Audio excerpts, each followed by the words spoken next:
There's a cat in the library.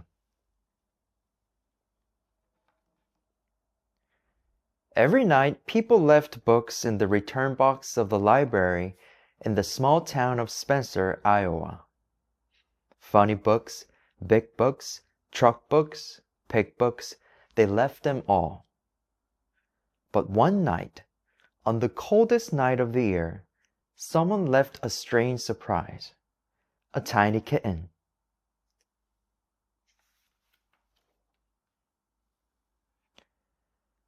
When Vicki the librarian found him the next morning, the kitten was cold and scared and very, very dirty.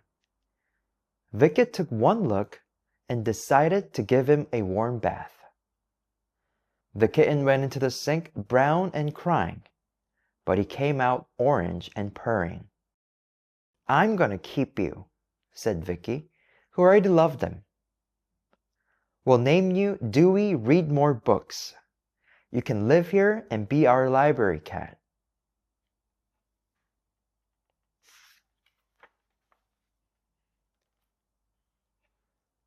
But Dewey had no idea what it meant to be a library cat. So he did what all kittens do. He played.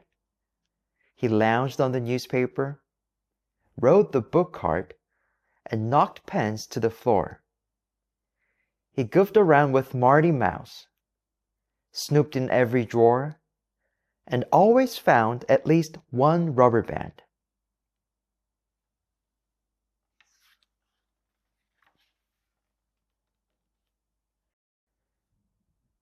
But what Dewey loved most of all was people. Tall ones, round ones, quiet ones, loud ones. The little ones, however, surprised him, and not always in a good way. "Look, Nathan," said his mommy. "There's a cat in the library." Nathan bent down and said, "Hi, hooey Dewey Ukes." "No," said his sister Hannah. "It's Dewey Read More Books." Dewey squirmed. The boy was petting him in the wrong direction. Dewey loved to be petted, but he hated being petted in the wrong direction.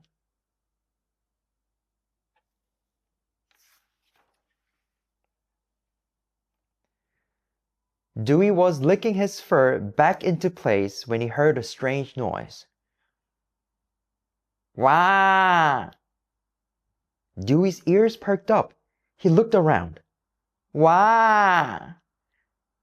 Wah!" Dewey sprang to attention and crept really slowly toward the sound.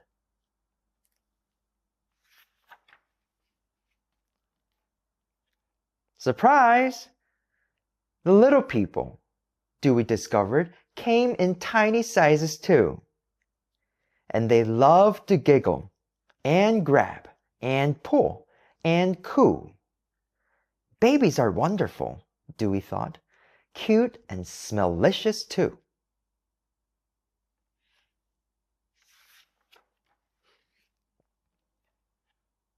A few days later, Dewey went exploring and discovered in a secret room the most exciting thing he had ever seen. Children's Story Hour. "Wowsy whiskers, this looks fun," Dewey thought, as he pushed into the room with his nose. Someone shouted, "There's a cat in the library!" Dewey froze.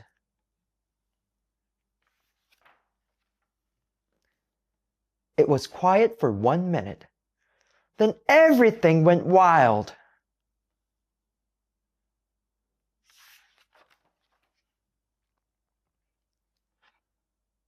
And the next thing Dewey knew, he was being carried upside down. "Oh my," Dewey thought, "what should I do now?"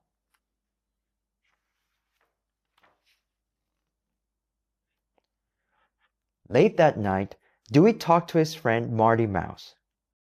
"The library is a wonderful place," Dewey said, "but I'm tired of being pulled and poked and carried upside down. I'm not just a cat in a library. I'm a library cat. A library cat helps people. I think, and I'm 92% convinced that there's the reason I'm around. Marty Mouse didn't say anything. I'm gonna do it, Dewey said. I'm gonna help people. And he felt so happy that he threw Marty Mouse into the air, kicked him with his back legs, then slept on him like a pillow. The next morning, when the first people arrived, Dewey was waiting to greet them right by the front door.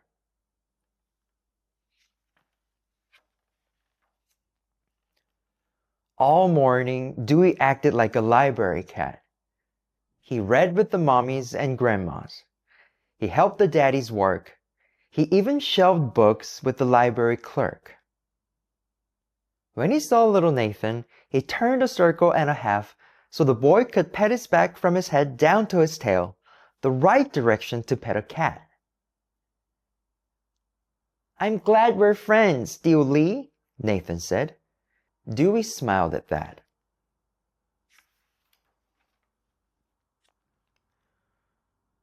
By lunchtime, Dewey was worn out, so he found a good box. First, he put his front paws inside, then his belly. He squished his back end down, wiggled around until he was all the way in, and closed his eyes. There's an orange muffin in the library, a girl giggled.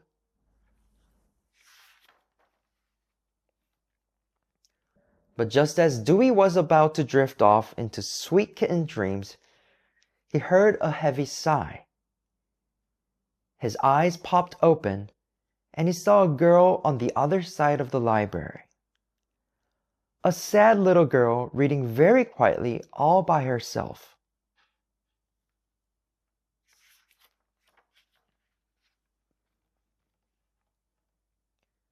He climbed up close and stared at her.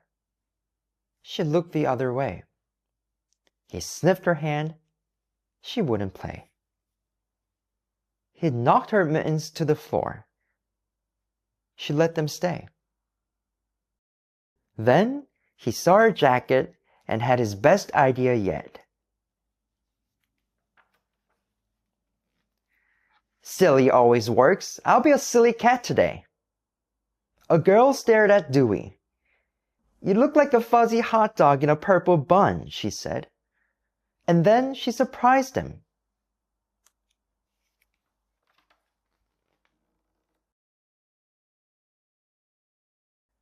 She laughed right out loud. I love you, Dewey, read more books, the girl whispered, as Dewey nestled into her lap and began to purr. This is it, Dewey thought. I'm a real library cat, and it feels great.